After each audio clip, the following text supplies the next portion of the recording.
Hey everybody, Ramble time. Um, so yeah, I had been on this video every day, and I did make a video every day so far this year. But yesterday, uh, I did the thing where you can upload a video and then decide to not make it public. Um, and if you'd like uh, to see the video I made yesterday, I'll leave the unlisted link in the description box. I decided just after the video that I made the day prior that I just didn't feel like being my normal jokey self because it was like you know just I don't know. I still feel serious. I guess like we were having a serious discussion, and then like for me to put a video out that is just ridiculous. I guess I just I didn't want to do that,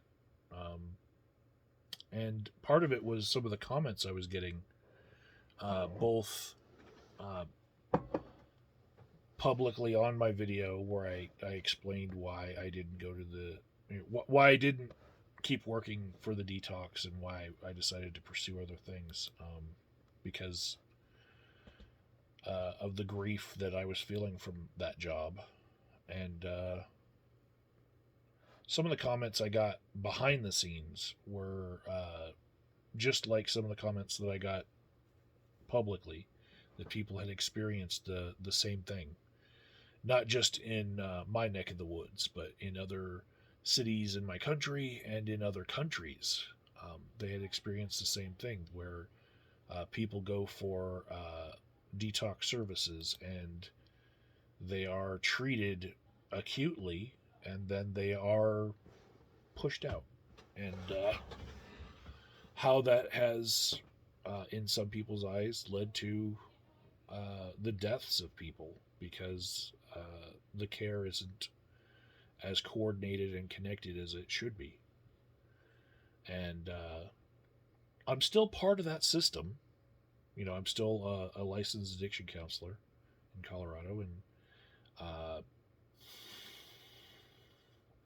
one of the things that I came to after, like, when I initially left the detox, I was like, I'm gonna go. One day I will run this place. I'll go get my credentials and come back, and then I realized that the director of that job doesn't get paid enough, and I I'm feeling a lot better not working there. It's better for my own self care, and revenge is just not a really good thing to be motivated by. Um, Vengeance over my grief, and so uh, where I arrived at after that was realizing that part of the reason why it's so hard to get people connected to care from the detox to a treatment center in my neck of the woods in Denver is because there's this winter rush, right?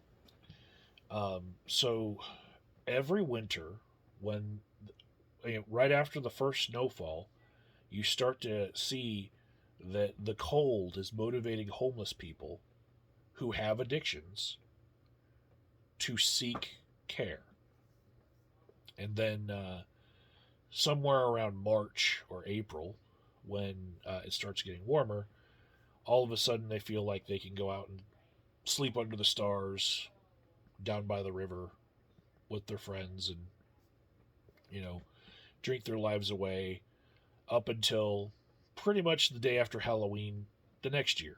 And then, it starts to get cold, and in their brains they're like, oh man, I got to get somewhere when it's cold. And so there's this backlog that will happen in the detoxes where people are there seeking treatment.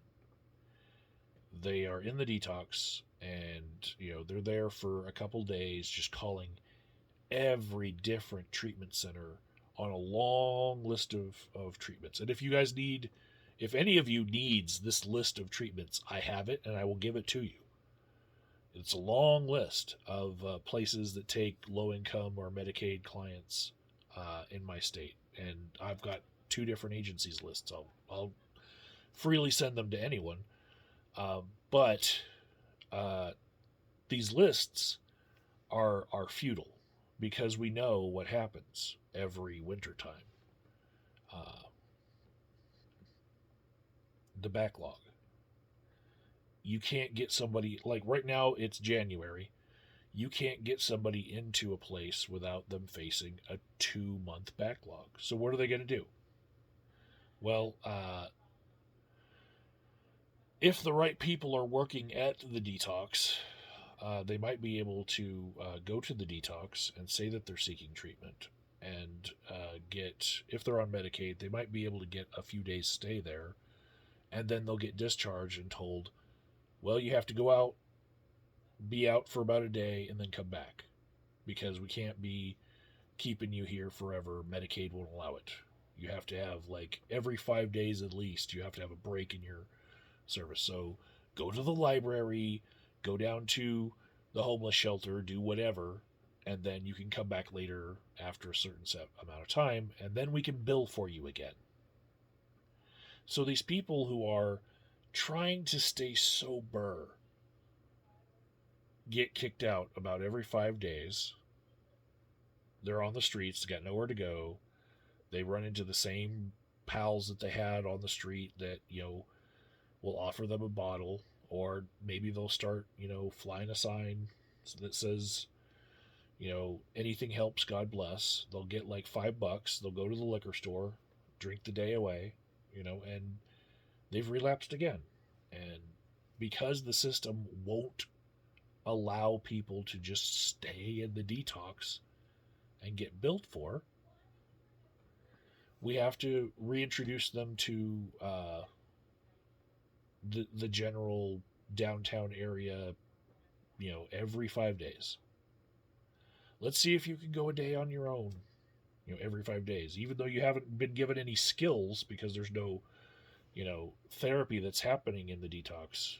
5 days later, let's see if you feel like drinking. Maybe you just got over the shakes and you had to be medically treated to get down to that place, but maybe you're just like on day one of not shaking, but we can't bill for you, so you gotta rough it for a day. And so, what I realized in the grand scheme of things is wherever I'm headed in my career, it's going to be a net positive. Because let's say I went and opened a facility that was just for uh, men in wheelchairs who are dealing with alcoholism, right? So then they got to fit the demographic of a man in a wheelchair with alcoholism. So if you had a woman who was ambulatory, means she can walk, and she's strung out on meth, and she doesn't fit that demographic, that's okay. That's okay. Because there's such a backlog in all the different facilities that any place I want to open up in the future, any treatment I want to offer at any level, like right now I'm in outpatient treatment, right? You know, I don't even work in an inpatient facility, but that's still helping, right? Every bit of care that gets added to the system, every person that comes into the system and helps, it is helping, because the backlog is so bad that it doesn't matter what you are putting out into the world as a service, it's needed, especially when winter comes. So, yeah, um, I feel good about where I'm at now. A couple years on from the horrible things that I saw in the detox, but I really felt like a couple of videos ago, it was commenter Propter Hawk was accusing me of, you know, not really being concerned about people's actual healthcare outcomes, and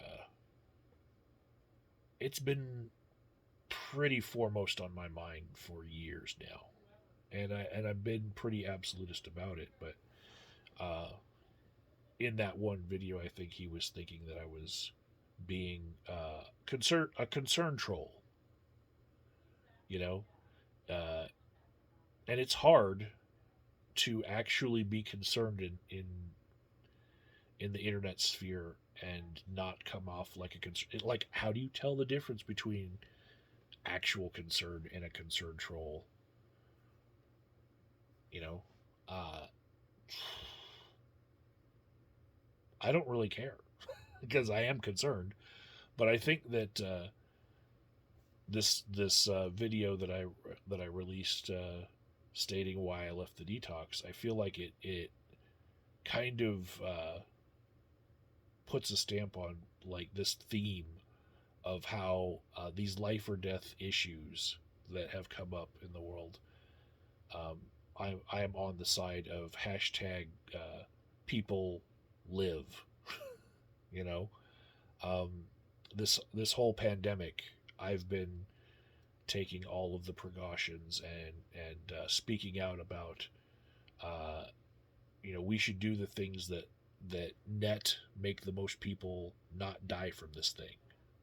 And I've been on that side of whatever it takes. We need to save the lives, not uh, Elon Musk's bank account. You know, fuck Jeff Bezos's bottom line. Send his workers home for the full 10 days, not just 5, because then they're still going to be infectious and they're going to go back to work and infect everybody else. You know, and next day shipping is not worth the life of anyone. Um, I'm pretty staunchly in favor of people being able to live. And that is not concern trolling. That is me being completely across the board in favor of life. And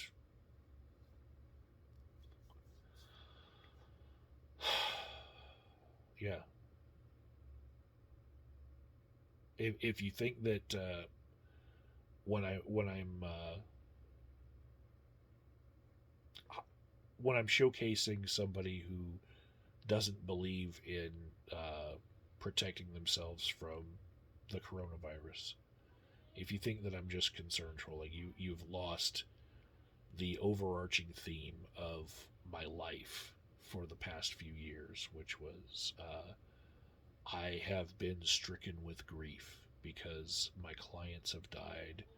Uh, some of my friends died. Some of my friends, I will never see them again. Um, a lot of my life has, you know, just withered in this pandemic. I've lost a lot. A lot. And I'm tired of losing things that don't need to be lost. The death toll from this was needless. This pandemic, the death toll from the addiction epidemics in my country is needless. We could have saved a lot of lives that we didn't. And yeah, just wear your safety belts, everybody. End of the ramble. I'm cutting it off now. Uh, your next daily video will be tomorrow, whether or not I make it public.